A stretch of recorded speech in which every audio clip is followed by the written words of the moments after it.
ہلاک۔ گاؤں کے کنویں پر 3 عورتیں پانی بھر رہی تھیں۔ ایک عورت کا بیٹا وہاں سے گزرا۔ اس کی ماں بولی، وہ دیکھو میرا بیٹا انگلش میڈیم میں ہے۔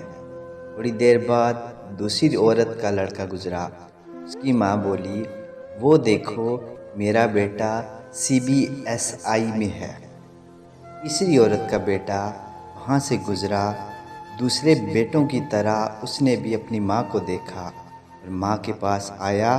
پانی سے بھرا گھڑا اٹھا کر اس نے اپنے کندھے پہ رکھا۔